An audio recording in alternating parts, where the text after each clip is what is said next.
tradução é necessário, principalmente no mindset, na visão de mundo protestante, não é? O protestantismo se comprometeu com a ideia de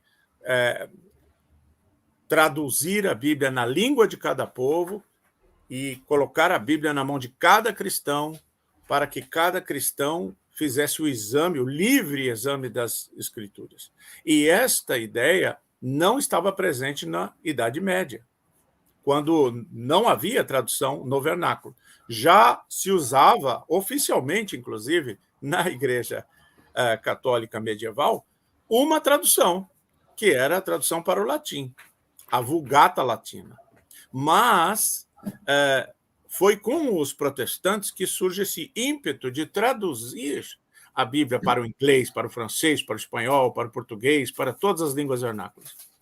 E isso foi maravilhoso, porque as pessoas que não sabiam latim e que não tiveram a oportunidade de estudar latim, grego e hebraico, que são as línguas originais, é por isso que no seminário estuda-se grego e hebraico. Não sei se ainda se estuda, mas no meu tempo estudava-se, né? Grego e hebraico no seminário, para poder ler o texto nas línguas originais e poder fazer uma análise a partir das línguas originais, inclusive da fidelidade das traduções.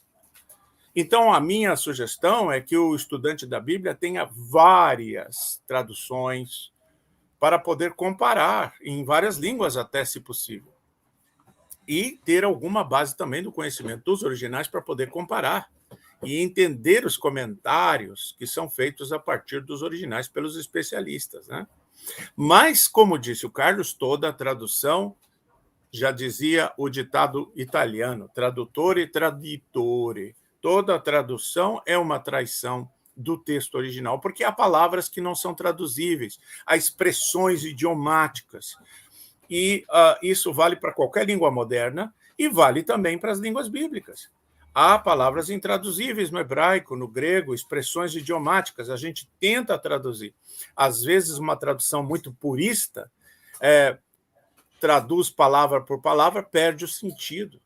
Às vezes, toda a tradução é interpretativa. A Septuaginta, já citada, que traduz o Antigo Testamento para o grego e que era usada pelos apóstolos, essa tradução já é interpretativa. Se você me permite, eu vou dar um exemplo, que é Gênesis 1:2. E a terra era sem forma e vazia, havia trevas sobre a face do abismo e o Espírito de Deus pairava sobre a face das águas. Então, ali, o termo hebraico, tohu vaborro, que quer dizer a terra era uma confusão, era uma bagunça, foi traduzida na Septuaginta para aoratos, que é uma palavra que acontece várias vezes no Novo Testamento, que diz, acho que 7 vezes, que significa invisível. Você vê, já mudou o sentido. E então está invisível e inacabada. E aí, na versão latina, na Vulgata Latina, traduz para informes, que é um conceito da filosofia grega, a ideia de algo sem forma, né? A ideia de matéria e forma de Aristóteles. Você tem a matéria, a matéria bruta, e a forma que dá identidade à matéria, não é? Então, veja como a Vulgata Latina faz aqui uma interpretação à luz da cultura do período, não é, em que a tradução foi produzida. Um outro exemplo é o próprio nome. O nome do Novo Testamento é Rekaine diateke. Essa palavra diateke é traduzida na Vulgata Novum Testamentum. E aí deu o Novo Testamento em português. Agora, vai perguntar para as pessoas o que é que isso quer dizer.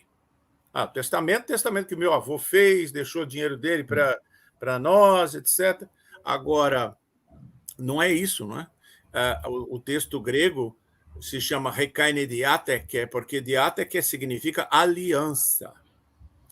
E essa expressão está no Novo Testamento, quando Jesus ergue ergue o cálice e diz: este é o cálice da nova aliança no meu sangue.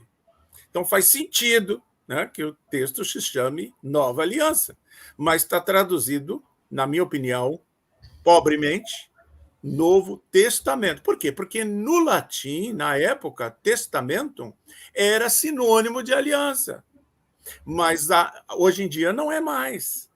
Então, é só um exemplo que eu queria dar, dois exemplos, né, para mostrar como, desde o começo, as traduções para o grego, depois para o latim, e depois, claro, para o inglês, para o francês, para o português, as traduções têm que ser analisadas criticamente, porque elas são sempre interpretativas.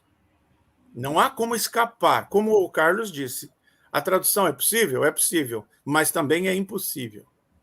Citando o Riquet, porque, na verdade, eu preciso de várias traduções para comparar e eu preciso sempre estar fazendo novas traduções. E vou dar mais uma razão, porque os estudos bíblicos nunca terminam. Não é como se os biblistas, de repente, olha, vamos mandar um memorando aí para todos os biblistas no mundo inteiro.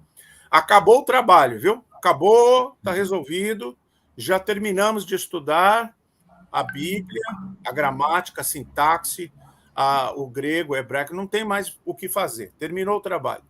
Isso não existe. Os estudos bíblicos não param. Então, nós estamos constantemente compreendendo um pouco melhor os tempos de Jesus, a Pérsia, o Egito, a Babilônia, o mundo do Mediterrâneo, nos tempos de Paulo. E, portanto, as nuances da língua grega, as nuances da língua hebraica, novos e novos estudos acerca da Bíblia que lançam luzes, novas luzes sobre o sentido do texto original e que, portanto, nos convida, os estudos bíblicos nos convidam constantemente a reexaminar o texto. E a tradução tem que ser revista também. Por isso que esse projeto absurdo dos deputados brasileiros de querer proibir novas traduções. Qual é a tradução autoritativa? Não existe isso. Tradução autoritativa é uma ideia altamente bizarra. Não tem nenhuma fundamentação científica ou teológica ou eclesiástica, porque não existe texto traduzido autoritativo. A tradução ela é sempre questionável.